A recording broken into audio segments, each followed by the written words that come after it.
Hello students, कैसे हैं आप सब लोग। उम्मीद करती हूँ सब अच्छे होंगे और स्वस्थ होंगे।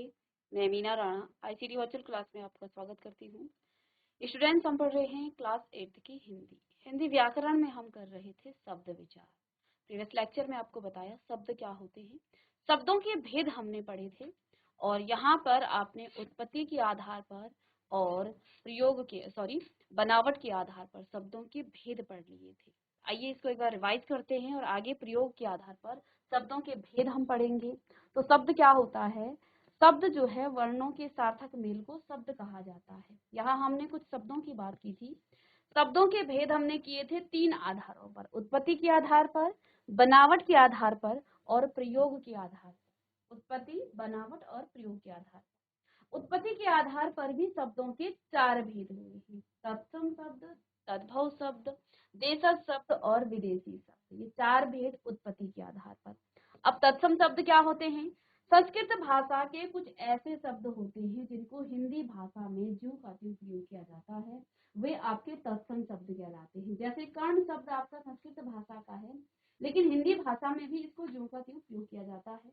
दधि शब्द संस्कृत का है, लेकिन हिंदी भाषा में भी इसे ऐसे ही प्रयोग किया जाता है।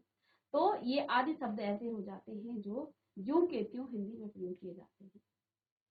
दूसरा भेद है इसका तद्भव शब्द। अब संस्कृत भाषा के ही कुछ ऐसे शब्द होते हैं जिनको हम थोड़ा सा इनमें परिवर्तन कर देते हैं और परिवर्तन करने के बाद उन शब्दों में थोड़ा सा बदलाव आ जाता है। अब ये जो है बदले हुए रूप में जब ये शब्द आपको दिखते हैं, ये आपके तद्भव शब्द कहलाते हैं। जैसे हमने वहां कर्ण कहा कान के लिए, यहाँ हम कह रहे हैं कान। हमने उसमें परिवर्तन कर दिया कर्ण में। हमने वहां दधी कहा, यहाँ हमने कहा दही। तो ये जो है ये आपका तद्भव शब्द है। हैं दोनों ही संस्कृत भाषा के शब्द, लेकिन यहाँ बदले हुए रूप में है। और तत्सम शब्द में ज्यों के त्यों जैसे संस्कृत में थे ऐसे ही।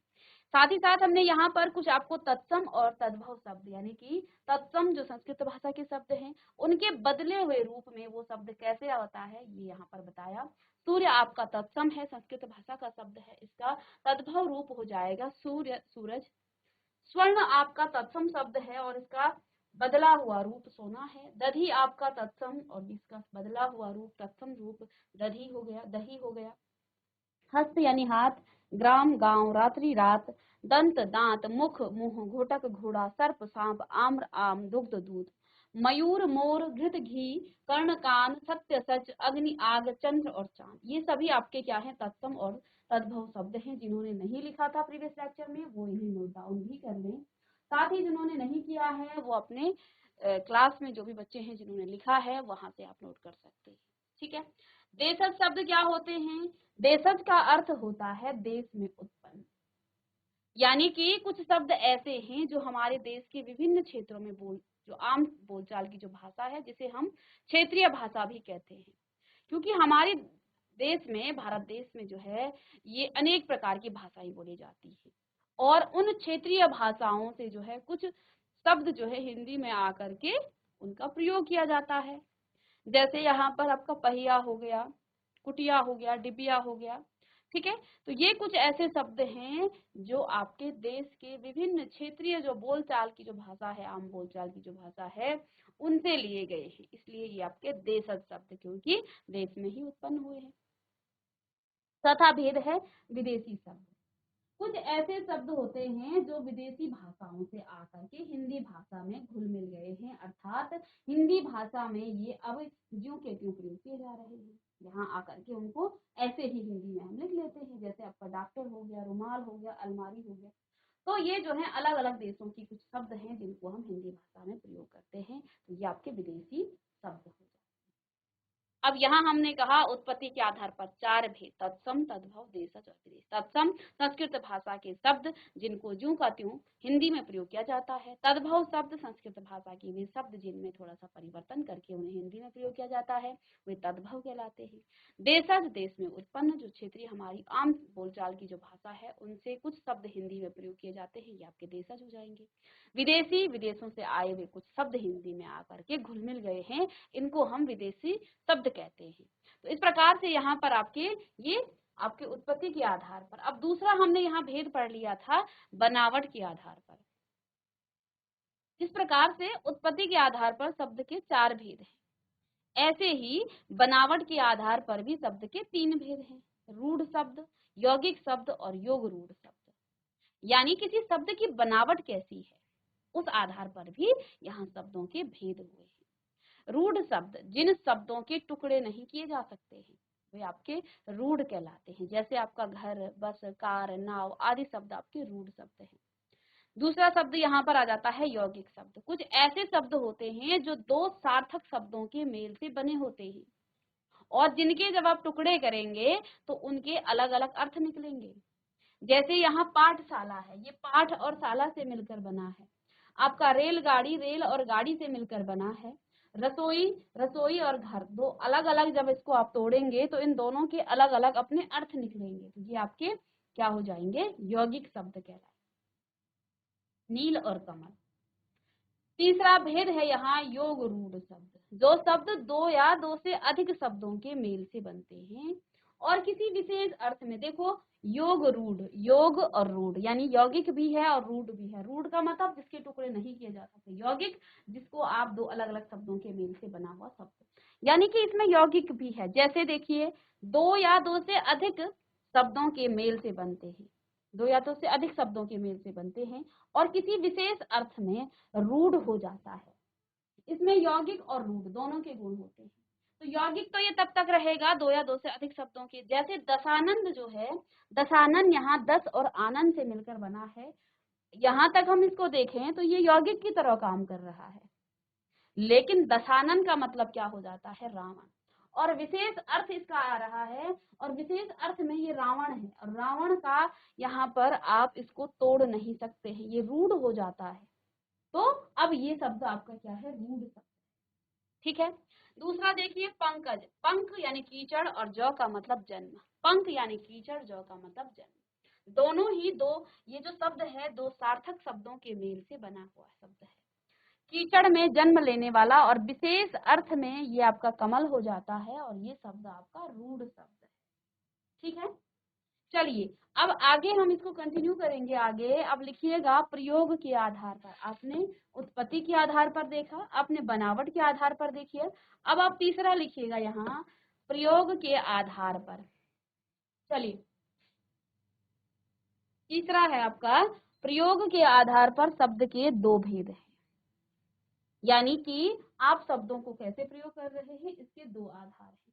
पहला है विकारी शब्द और दूसरा है अविकारी। विकारी और अविकारी शब्द। चलिए लिखिएगा इसे, विकारी और अविकारी शब्द।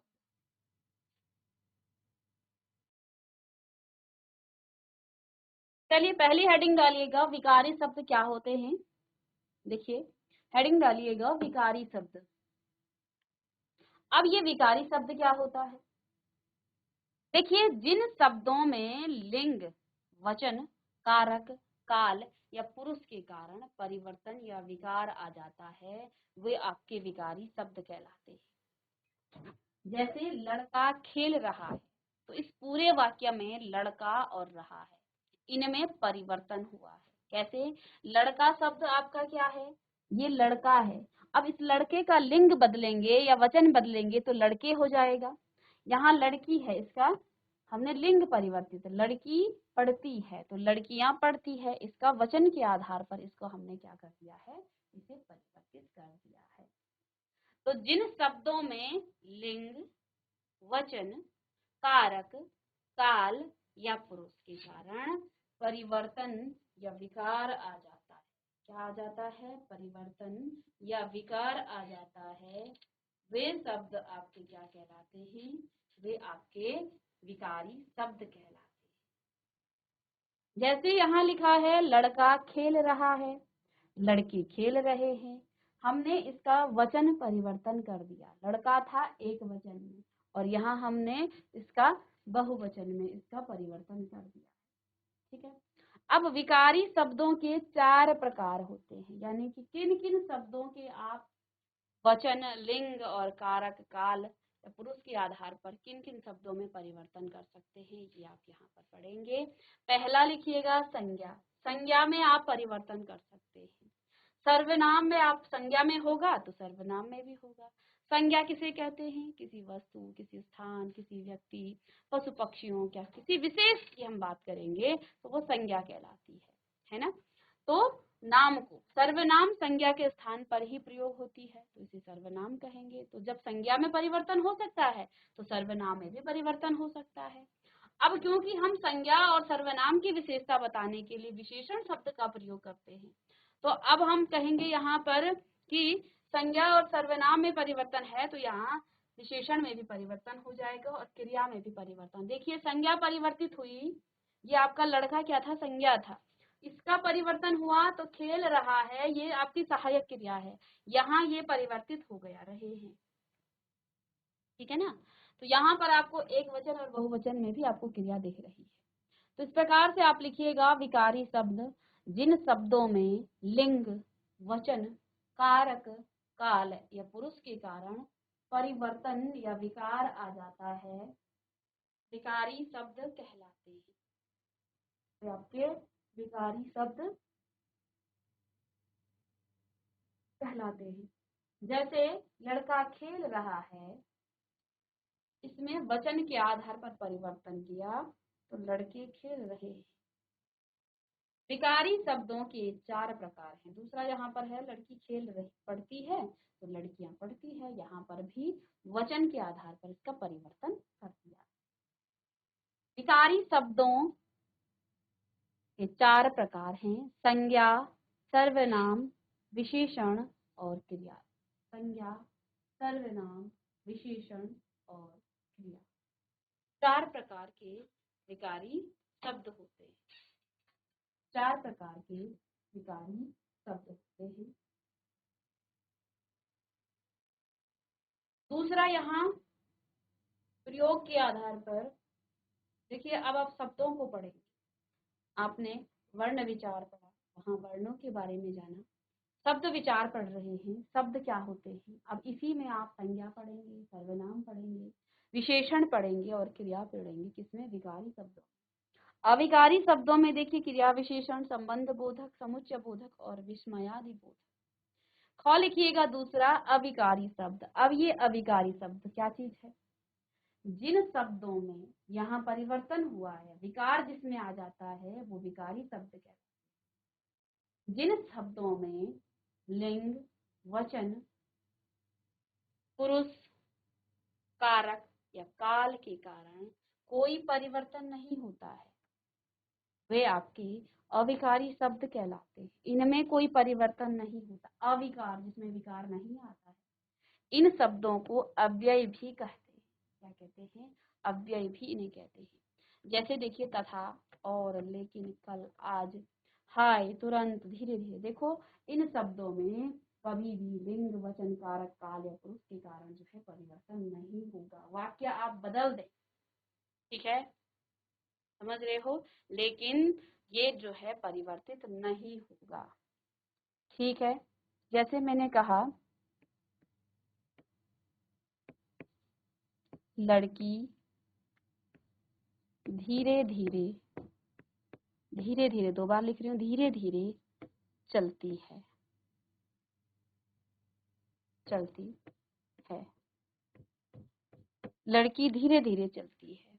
परिवर्तन कर दें तो यहाँ आप लड़की की जगह वचन के आधार पर लड़कियां, लड़कियां धीरे धीरे चलती हैं। अब है की जगह हैं हम कर देते हैं तो परिवर्तन यहाँ पर भी आया, ठीक है, साथ में लड़कियों में भी आया, लेकिन धीरे धीरे आपका परिवर्तित नहीं होगा।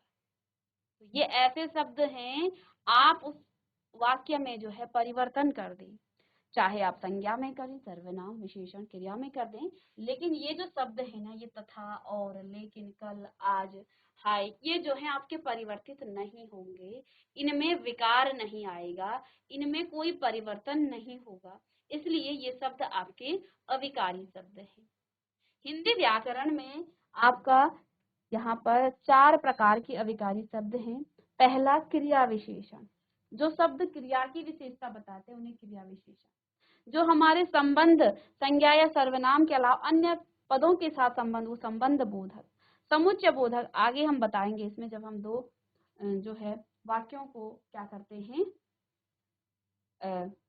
जोड़ते हैं। विस्मयादि बोधक, तो इन शब्दों में कभी भी कोई विकार नहीं आता है, ठीक है, इन शब्दों में कभी भी कोई विकार नहीं आता है, ये आपके अविकारी शब्द कहलाते हैं। तो चलिए लिखेगा इसे भी। इसके भी 4 प्रकार हैं। कौन कौन से? क्रिया विशेषण, दूसरा लिखिए संबंध बोधक, तीसरा लिखिए समुच्चय बोधक, चौथा लिखिए विस्मयादि बोधक, विस्मयादि बोधक।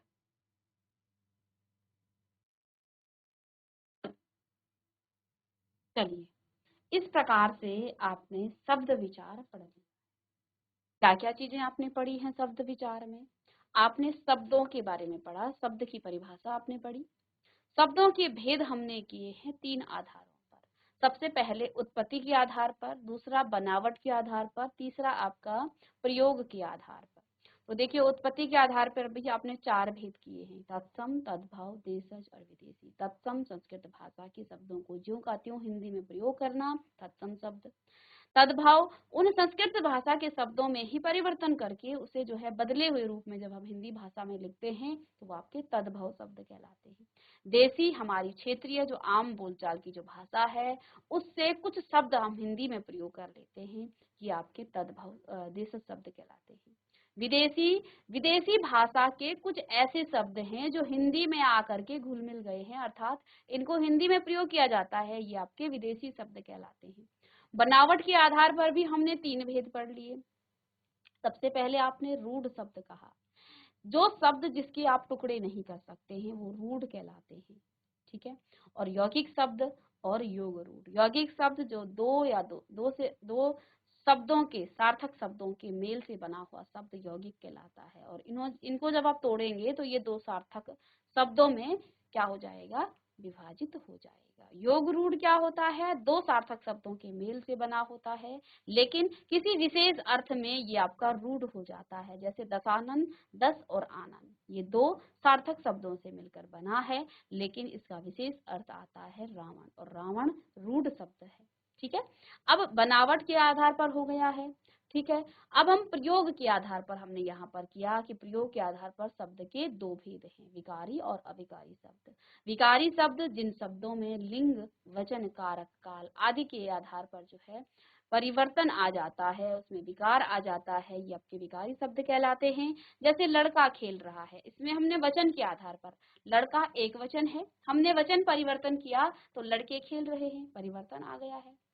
ये अभी आपके 4 होते हैं, यानी कि किन किन शब्दों में परिवर्तन हो सकता है, संज्ञा, सर्वनाम, क्रिया और विशेषण, सॉरी क्रिया और विशेषण हो गया है ना। अविकारी शब्द जिन शब्दों में लिंग, वचन, कारक, काल के कारण कोई परिवर्तन नहीं होता है वे आपके अविकारी शब्द कहलाते हैं। जैसे यहाँ पर धीरे धीरे, लेकिन, कल, आज, ये अन्य आदि शब्द ऐसे हैं जो अविकारी हैं। यहाँ 4 भेद इसके भी हैं, क्रिया विशेषण, संबंध बोधक, समुच्चय बोधक और विस्मयादि बोधक। इस प्रकार से ये सभी आपके जो हैं कंप्लीट हुआ। आइए इसको दोहराते हैं, क्या क्या चीजें आपने यहाँ पर पढ़ी हैं। वर्णों के सार्थक समूह को आप शब्द कहते हैं। उत्पत्ति के आधार पर शब्द के 4 भेद हैं, तत्सम, तद्भव, जो मैं अभी इससे पहले मैं बता चुकी हूँ, देशज और विदेशी। बनावट के आधार पर भी शब्दों के 3 भेद हैं, रूढ़, यौगिक शब्द और योग रूढ़। प्रयोग के आधार पर विकारी और अविकारी शब्द हो जाएंगे। विकारी शब्द 4 होते हैं, संज्ञा, सर्वनाम, विशेषण और क्रिया। अविकारी शब्द विचार, क्रिया विशेषण, संबंध बोधक, समुच्चय बोधक और विस्मयादि बोधक। अविकारी शब्दों को अव्यय भी कहते हैं। ये सारी बातें हमने यहाँ पर पढ़ा है, और इन पॉइंट्स को आप लिख सकते हैं, क्योंकि ये चीजें हमने यहाँ पर पूरी की पूरी पढ़ी हैं। चलिए, अब यहाँ इसी चैप्टर का या इसी टॉपिक का कुछ आपके यहाँ पर बहुविकल्पीय प्रश्न है, इनको हम कर लेते हैं, इसके बाद ये कंप्लीट हो जाता है। चलिए, और फिर हम इसमें और कुछ आपके जो बहुविकल्पीय प्रश्न हैं उनको लेके आएंगे। तो देखिए, वर्णों के सार्थक समूह को क्या कहते हैं? वर्णों के सार्थक समूह को क्या कहते हैं? शब्द कहते हैं, लिपि कहते हैं या भाषा कहते हैं? जो सही उत्तर है उस पर सही का निशान लगाना है, सही का टिक लगाना है। तो वर्णों के सार्थक समूह को शब्द कहते हैं, लिपि कहते हैं या भाषा कहते हैं? चलिए, वर्णों के सार्थक समूह को आप शब्द कहते हैं, तो यहाँ पर आप शब्द पर सही का टिक मारें। इस प्रकार शब्दों को कितने आधारों पर बांटा गया है? अब मैं आगे इसके प्रश्न आप उत्तर स्वयं कीजिएगा। शब्दों के को कितने आधारों पर बांटा गया है? 2, 3 या 4? ये मैं अभी आपको बता चुकी हूँ। संस्कृत के शब्द कहलाते हैं जिसको आप ज्यों का त्यों प्रयोग करते हैं, देशज, तद्भव या तत्सम। चलिएगा, इसका सही उत्तर आप बताएंगे। साथ में देखिए, आम बोलचाल की भाषा से आए शब्द कहलाते हैं। जो आम बोलचाल की भाषा से आए शब्द हैं उन्हें हम क्या कहते हैं? देशज, विदेशी या अभिकारी? देशज, विदेशी या अभिकारी? इनमें विकारी शब्द है, विकारी और अभिकारी अभी तक बताया। क्रिया विशेषण, क्रिया या समुच्चय बोधक? क्रिया विशेषण, विकारी शब्द, क्रिया या समुच्चय। चलिए जल्दी से इसे कीजिएगा। निम्नलिखित के तद्भव रूप आपको यहाँ पर लिखने हैं। इन शब्दों के तद्भव रूप आपको यहाँ लिखने हैं। पहला है आपका मयूर। पहला शब्द है आपका मयूर। मयूर का तद्भव रूप क्या होता है? मयूर शब्द का तद्भव रूप क्या होता है? ठीक है, घृत। घृत शब्द का तद्भव रूप, हिंदी में आप घृत को क्या कहते हैं? ये तो आपके संस्कृत भाषा के तत्सम शब्द, आपके संस्कृत भाषा के शब्द हैं। दंत को आप हिंदी में क्या कहते हैं? यानी तद्भव रूप, बदला हुआ। दधी को क्या कहते हैं? सूर्य को आप क्या कहते हैं? और कर्ण को आप क्या कहते हैं? ये शब्द आप लिखिएगा जल्दी से, उसके बाद इसके आंसर बताएंगे। चलिए, यहाँ पर देखिए नेक्स्ट प्रश्न क्या है। निम्नलिखित शब्दों में से तत्सम, तद्भव, देशज और विदेशी शब्दों को अलग अलग करके लिखिए। इनसे आपने तत्सम अलग निकालने हैं, तद्भव अलग निकालने हैं, देशज अलग निकालने हैं और विदेशी शब्दों को अलग निकालना है। ठीक है, अब यहाँ पर देखिए, जो आपका तत्सम शब्द है, तत्सम जो संस्कृत भाषा का, जैसे आम्र शब्द आपका तत्सम हो गया। तद्भव की हम बात करें तो हाथ आपका क्या है? तद्भव शब्द है। उदाहरण के लिए यहाँ बताऊंगी, देशज शब्द जैसे आपका क्या हो गया है? पगड़ी हो गया है। और विदेशी शब्द जैसे आपका क्या हो गया है? आपका डॉक्टर हो गया। ठीक है, अन्य शब्दों को आपने छांटना है और यहाँ पर इसे लिखना है। ठीक है ना? तो यहाँ से आप निकालेंगे, अलग अलग शब्दों को अलग अलग करना है, अलग अलग करके इनके तत्सम रूप, तद्भव रूप, देशज और विदेशी शब्द। ठीक है,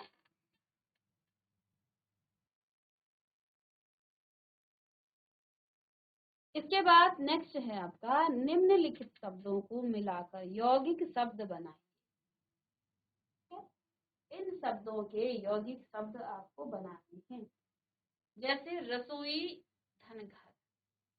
तो एक शब्द कर लेते हैं यहाँ, रसोई धन घर, तो ये क्या हो जाएगा? रसोई घर। अन्य शब्द आप कर लीजिएगा। यौगिक क्या होते हैं? दो सार्थक शब्दों के मेल से बना हुआ शब्द। ठीक है, इस प्रकार से यहाँ पर भी जैसे मैं एक बार लिख दूं, तत्सम शब्द यहाँ आम्र हो गया है, बाकी शब्द आप लिखिएगा। ठीक है, तद्भव यहाँ पर जैसे आपका क्या हो गया है? हाथ हो गया है, क्योंकि तत्सम तो आपका हस्त होता है। देशज शब्द यहाँ से आप बिटिया ले लीजिएगा, पगड़ी ले लें तो बिटिया लिख लेते हैं, बाकी शब्द तो आपको छांटने ही है। बिटिया हो गया। और विदेशी शब्द आपका जैसे डॉक्टर हो गया, ठीक है, सॉरी इसमें डॉक्टर में आपका जो है बिंदी चंद्र बिंदी नहीं आती है, ये आपका विदेशी शब्द है। अंग्रेजी भाषा के शब्दों को जब आप हिंदी में लिखते हैं तो ये जो है अर्ध चंद्रमा की तरह लिखा जाता है, इसमें बिंदी नहीं आती, चंद्र बिंदु इसमें आप नहीं लगाते, ठीक है। ऐसे ही जैसे यहाँ पर मोर था, इसका तद्भव मयूर का आपने जैसे मोर लिख दिया, ऐसे ही आपको करना था। ऐसे दधी है तो यहाँ पर आप दही लिखेंगे, ये आपका क्या है,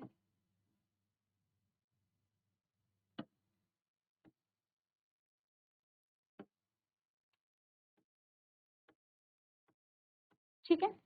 तो इस प्रकार से आपको अन्य यहाँ पर जैसे घृत हो गया, तो घृत आपका घी, दंत दांत, ऐसे ही इसको भी लिखेंगे। सूर्य सूरज, कर्ण कान, ऐसे ही, ठीक है। तो इन शब्दों को भी आप कीजिएगा। साथ में यहाँ कुछ प्रश्नों के उत्तर आपको लिखने हैं, कुछ प्रश्नों के आपको उत्तर लिखने हैं। पहला है प्रश्न, शब्द किसे कहते हैं, इसका वर्गीकरण करना है, ठीक है। शब्द का आपको वर्गीकरण। प्रश्न नंबर 2 है, तत्सम और तद्भव शब्दों में उदाहरण सहित अंतर बताना है। क्या अंतर है तत्सम और तद्भव शब्दों में, ठीक है। प्रश्न नंबर 3 है, यौगिक शब्द किसे कहते हैं, उदाहरण सहित आपको लिखना है। यौगिक शब्द किसे कहेंगे, इसके उदाहरण के साथ आपको लिखेंगे इसे। विकारी और अविकारी शब्द, चलिए इन प्रश्नों को नोट डाउन करें। तो यहाँ पहला प्रश्न, शब्द किसे कहते हैं। दूसरा प्रश्न, यौगिक शब्द किसे कहेंगे।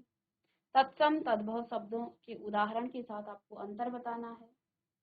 चौथा है, विकारी और अविकारी शब्दों में अंतर बताना, ठीक है ना।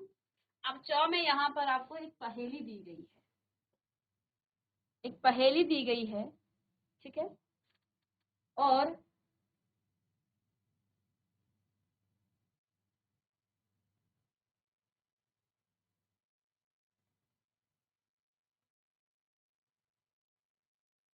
इस पहेली से आपको क्या क्या निकालना है, तत्सम शब्द, तद्भव शब्द और विदेशी शब्द। जैसे यहाँ पर हम तत्सम शब्द की बात करें तो एक शब्द मैं यहाँ से आपको बता दूं, दधी,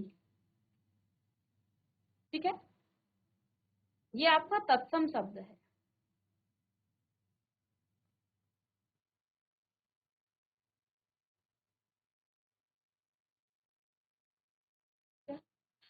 ऐसे ही यहाँ आम्र हो गया, ठीक है। तद्भव की हम करेंगे तो यहाँ घर हो गया या खेत हो गया, और विदेशी शब्द यहाँ पर आप इसी प्रकार से छांटेंगे, ठीक है, या ऐसे में भी हो सकता है, ठीक है।